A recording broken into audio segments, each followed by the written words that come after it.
This lesson is designed to brush off what we remember about similes and metaphors. You're going to see the word poetry devices in the title. Don't let that scare you. We're just going to take apart some of the poems and really see how similes and metaphors play together. Remember, the goal of this is not necessarily to identify, this is a simile. No, this is a metaphor. Instead, really, it's all designed to help you brush them off so you can use them in your own writing, because that's the goal. All right, a simile is a comparison using like or as. I find these pretty easy to use. Here's an example. His feet were as big as boats. He must have pretty big feet. You can tell it's a simile because feet don't have anything to do with boats, and they used as their comparison. Here's a poem. The willow is like an etching, fine lined against the sky. The ginkgo is like a crude sketch, hardly worthy to be signed. The willow's music is like a soprano, delicate and thin. The ginkgo's tune is like a chorus, with everyone joining in. The willow is sleek as a velvet-nosed calf. The ginkgo is leathery as an old bull.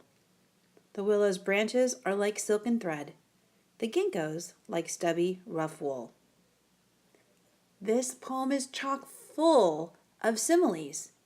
They compare a willow to an etching, which is like a print. They compare the ginkgo to a crude sketch, so he must not be as delicate. You can see further the willow is sleek, and they compare it like a velvet-nosed calf, which is a baby cow, we know.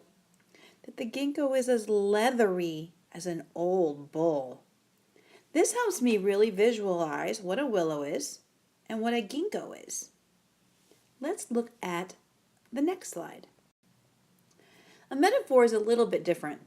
A metaphor states that one thing is something else. It's a comparison, but it does not use like or as to make the comparison.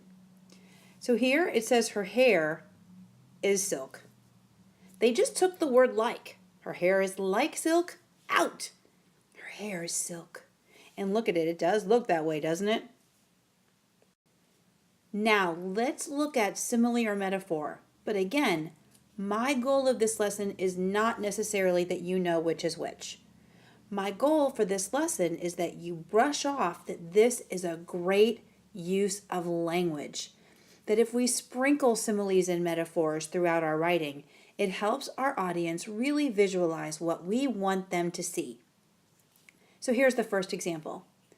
The baby was like an octopus grabbing at all the cans on the grocery store shelves. I love this sentence. My child was like this.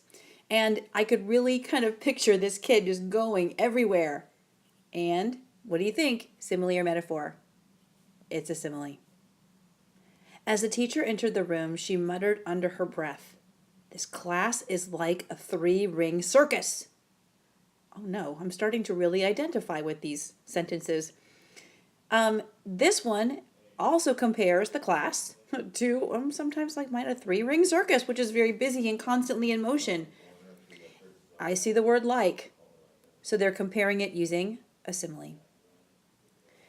The giant's steps were thunder as he ran toward Jack.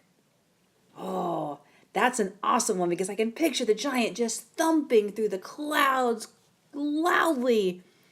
And they did not use like or as they compared thunder to how he ran and how his steps were. So that must be a metaphor. The pillow was a cloud when I put my head upon it after a long day. They're comparing the pillow to a cloud. And they're just saying it was one. So again, we have a metaphor. Here's some more examples. I feel like a limp dish rag.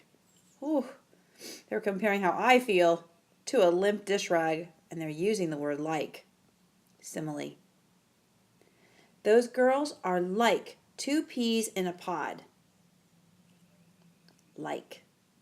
They're comparing the girls to two peas. Simile. The fluorescent light was the sun during our test. Oh, that's sometimes how we might feel, right? They're comparing the fluorescent light to the sun. And they're just saying it was the sun. So that means it's a metaphor.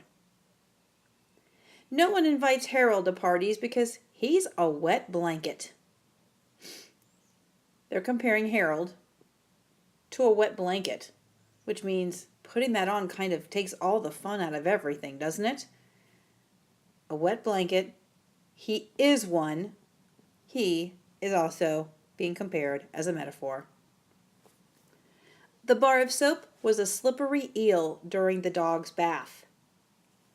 They're comparing a bar of soap to a slippery eel. And they're just saying it was one. So, it's a metaphor.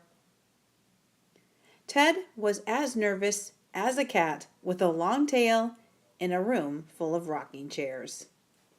They're comparing Ted's nervousness to a cat's nervousness if it was around a lot of rocking chairs. Poor cat. Get his cat squished. All right. But they're saying he was as nervous as a cat. So we have ourselves a simile. Now, here's what I'd like for you to do. You are going to make as many similes and metaphors as you can for this word. But I know, my friends, you're saying, oh, Miss Suarez, no, make as many as I can. Yes. However, there is a minimum, because I know you're going to say, but how many do I have to do? You have to do at least 2 of each. Because here's the scoop, my friends. It's not that you know the difference.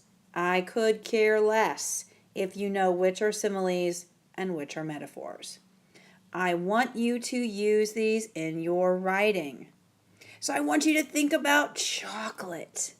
Could it be as dark as night, as sweet as Mrs. Suarez, as delicious as, I don't know, whatever you think was delicious? Or could it be as hard as a rock? So think about how you can use them as similes. For a metaphor, I know it would be heaven on my tongue. I'm not going to give you any more. Metaphors are the most challenging ones. So dust them off. You have to write 2 of each. And yes, my dears, they must be in complete sentences. Now, what I want you to do is I want you to turn your frown upside down and start writing those. Turn them into your teacher to show that this was the choice center that you decided to do.